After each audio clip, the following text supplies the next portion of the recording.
KM hospital Sangamner, माफक दरात अत्याधुनिक वैद्यकीय सेवा, 100 पेक्षा अधिक तज्ञ डॉक्टर्स, हृदयविकार, स्त्रीरोग, अस्थिरोग, अपघात विभाग, मेंदू आणि मणक्याच्या शस्त्रक्रिया, सांधे प्रत्यारोपण, लॅप्रोस्कोपिक आणि robotic surgery, dialysis, CT scan, plastic surgery, मधुमेह, पॅरालिसिस, छातीचे विकार आणि जनरल मेडिसिन, त्याचबरोबर सर्व मेडिक्लेमची कॅशलेस सुविधा, सर्व शासकीय योजना उपलब्ध, अत्याधुनिक मॉड्युलर ऑपरेशन थिएटर आणि 24 तास अत्यावश्यक सेवा. ठिकाण विठ्ठल मंदिरासमोर, अकोले बायपास रोड, संगमनेर. संपर्क 99 532 99 532. राहुरी तालुक्यातील कोंढवडे येथे मागील भांडणाच्या कारणावरून एका महाविद्यालयीन विद्यार्थ्याला साखळीनं तसेच लाथाबुक्क्यांनी बेदम मारहाण केली गेली आहे आणि जीवे मारण्याची धमकी दिल्याचा आरोप कोंढवडे येथील फिर्यादी विद्यार्थी ऋषिकेश गणेश गाढे आणि त्याचे वडील गणेश गाढे यांनी केलाय. मात्र राहुरी पोलिसांनी घेतलेल्या फिर्यादीत साखळीनं मारहाण केल्याचा उल्लेख न करता अदखलपात्र नोंद केली असून काही आरोपींची नावंही वगळल्याचा गंभीर आरोप गाढे पिता पुत्रानं केलाय. संबंधित घटनेमध्ये विद्यार्थ्यावर साखळीनं हल्ला केला होता, तर त्याला लाथाबुक्क्यांनी मारहाण करून जीवे मारण्याची धमकीही देण्यात आली. मात्र पोलिसांकडे तक्रार दिल्यावर प्रत्यक्ष घडलेल्या घटनेचं स्वरूप फिर्यादीमध्ये नमूद करण्यात आलं नसल्याचा त्यांचा दावा आहे. घटनेतील सर्व बाबींचा समावेश करून संबंधित आरोपींविरोधात योग्य त्या कलमान्वये गुन्हा दाखल करावा आणि न्याय द्यावा, अशी मागणी ऋषिकेश आणि त्याचे वडील गणेश गाढे यांनी केली आहे. माझे नाव ऋषिकेश गणेश गाढे, राहणार कोंढवड. मला काही कारणास्तव मुलांनी दम दिला होता.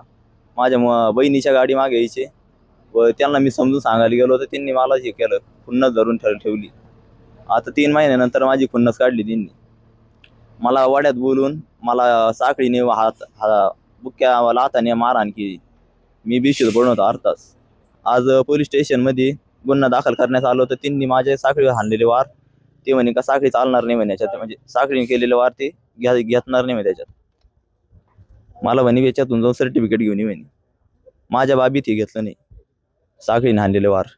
माझी मागणी मला न्याय मिळावा, त्याच्या साखळीचा उल्लेख करावा.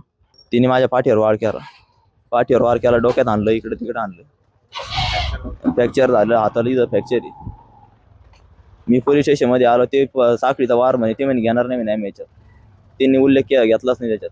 माझं नाव गणेश विनोनाथ गाढे आणि मी कामावर असताना काय झालं काही मुलांनी समजा पुढे या मुलाला गाडी आडवी घालून आणि कट मारला असं विचारपूस केली. त्याला गाडीला धक्का नाही लागला, काही नाही झालं, तरी तो मुलाने त्याला तू कट का मारला याच्यावर वादविवाद केले आणि त्याच्यानंतर 2-3 दिवस वाद घातले आणि त्याच्यानंतर त्या मुलाच्या चुलत्याने आमच्या मुलाला बोलून घेतलं, तू घरी म्हणे तुझ्या संग चर्चा करायची म्हणे.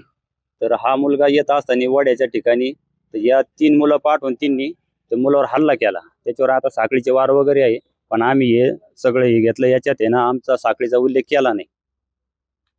माझी अशी मागणी, याच्यात बरेचसे नाव वगळले या मुलांचे जे याच्यात आहे ते घेतले नाही आणि या साखळीचा उल्लेख वगैरे केलेला नाही. तर याच्यात काय असेल ते पूर्ण क्लिअर झाल्याशिवाय हे माझं मान्य होणार नाही, अशी माझी मागणी.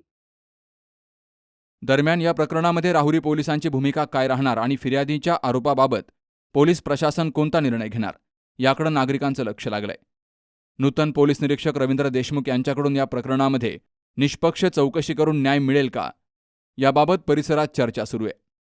सुहास जाधवसह शरद पाचरणे, सी न्यूज मराठी, राहुरी.